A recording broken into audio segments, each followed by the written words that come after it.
Hello media cricket viewers உங்க எல்லாருக்கும் ஒரு பெரிய வணக்கம். இன்னைக்கான வீடியோ என்ன அப்படினா CSK ஓட பிளேயிங் 11 பத்தி தான் நம்ம பேச போறோம். எஸ் கண்டிப்பா இந்த வீடியோ உங்களுக்கு செம்ம சூப்பரா இருக்கும். ஏனா நிறைய ரிசர்ச் பண்ணிட்டு வந்திருக்கேன். and straight away உங்களுக்கு போட்டோஸ் வச்சு அந்த 11 என்ன even though 12 என்னன்னே தெரிஞ்சிரும். பட் வீடியோ ஃபுல்லா பாருங்க.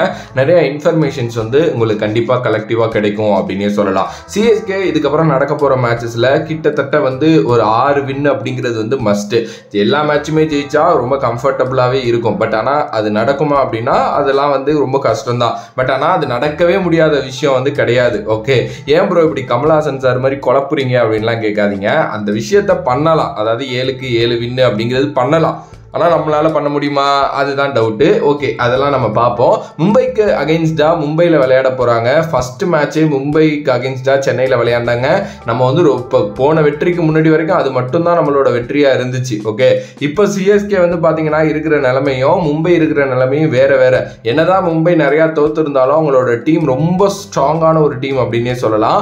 அப்படிப்பட்ட ஸ்ட்ராங்கான டீமை எதிர்த்து விளையாட போகிற நம்ம சென்னை அணி எப்படி இருக்கணும் அப்படிங்கிறத பற்றி தான் இந்த வீடியோவில் நம்ம டீட்டெயில்டாக பேச போறோம். ஓகே, பிளேயிங் 11 அப்படின்னு எடுத்துக்கலாம். ஃபர்ஸ்ட் ஷேக் ரஷீத் பொறுத்த வரைக்கும் நம்ம எல்லாருக்குமே தெரியும். அவர் சூப்பரா விளையாண்டாரு. ஒரு 27 ரன்ஸ் வந்து பாத்தீங்க அப்படின்னா ரொம்ப குயிக் டைம்ல அடிச்சாரு. அவரும் ரச்சின் ரவீந்திராவும் இருந்ததுனால பவர் பிளே கொஞ்சம் நல்லா இருந்துச்சு. ஒரே ஒரு மேட்ச் தான் வாய்ப்பு கொடுத்துருக்காங்க. கண்டிப்பா அந்த பையன் ஃபார் த ஃபியூச்சர் அப்படிங்கிறது ரொம்ப நல்லா தெரியுது. ஒரு ருத்ராஜ் காட் மாதிரியே தான் அவரும் ஆடுறாரு.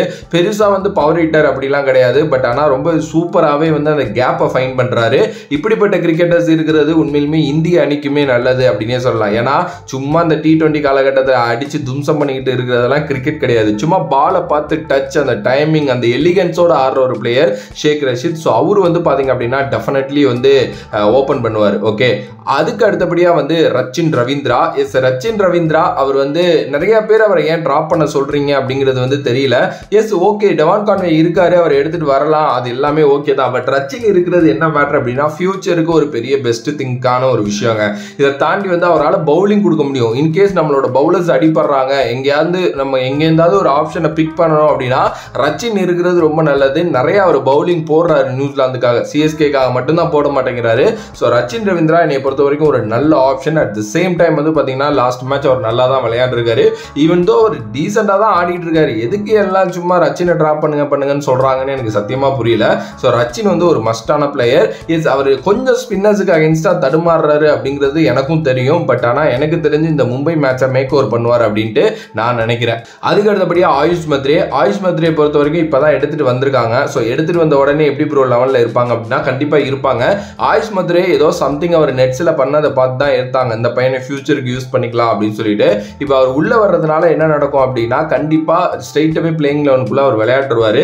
அவர் ஒரு ஓப்பனிங் பேட்ஸ்மேன். ஓப்பனிங்ல நமக்கு இடம் இல்லை அப்படிங்கிறதுனால எனக்கு தெரிஞ்சு நம்பர் 3 அவர் வந்து வருவாரு. அட்டால் துடால் பேட்ஸ்மேன் தான், அடிச்சு நல்லா விளையாடுவாரு. நல்ல சிக்ஸஸ் இருக்கக்கூடிய ஒருத்தர், மும்பையிலேயே பிறந்து வளர்ந்த ஒருத்தர், அந்த வாங்கடே கிரவுண்டுக்கு அவர் ரொம்ப பழக்கப்பட்ட ஒருத்தர் அப்படின்னே சொல்லலாம். எஸ், கண்டிப்பா அவர் வந்து இப்ப இல்லைனாலும் ஃபியூச்சருக்கு ஒரு பயங்கர அசட்டா வந்து CSK இருப்பார் அப்படிங்கிறதுல மாற்று கருத்து வந்து பாத்தீங்க அப்படின்னா கிடையாது.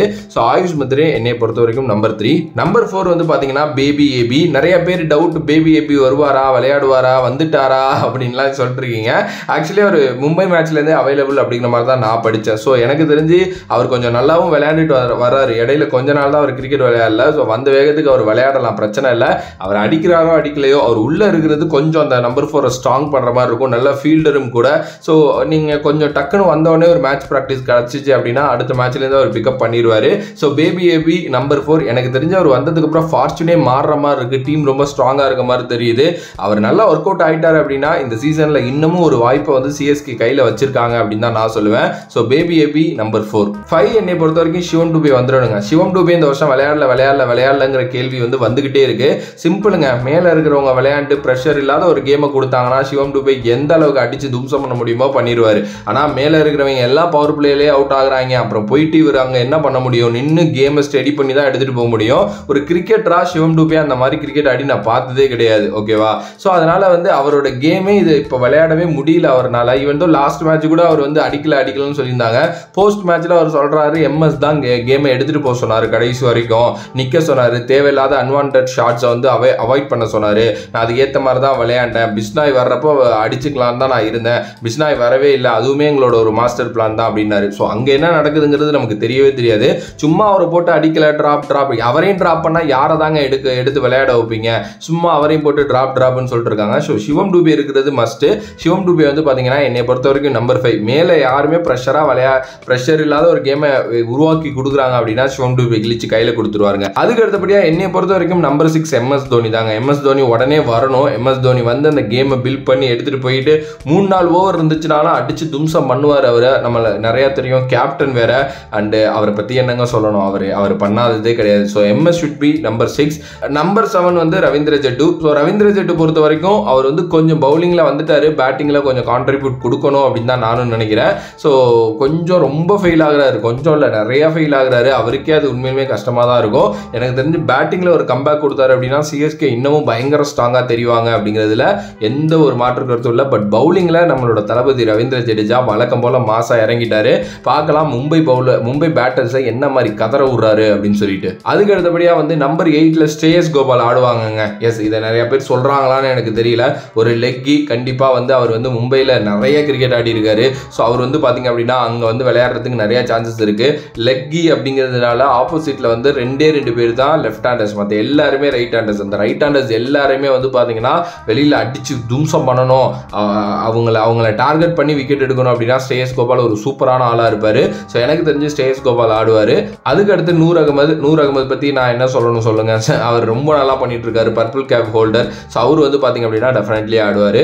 நூர் அகமது இருக்கிறப்போ கலீல் அகமது இருக்க தான் போகிறாரு. ஸோ கலீல் அகமது வந்து பார்த்தீங்க அப்படின்னா இருப்பார். ஸோ அவர் ரொம்ப நல்லா பண்ணிட்டு இருக்காரு. கொஞ்சம் அந்த எக்கனாமி வைஸில் நல்லா பண்ணார் அப்படின்னா இன்னமும் நல்லா இருக்கும்.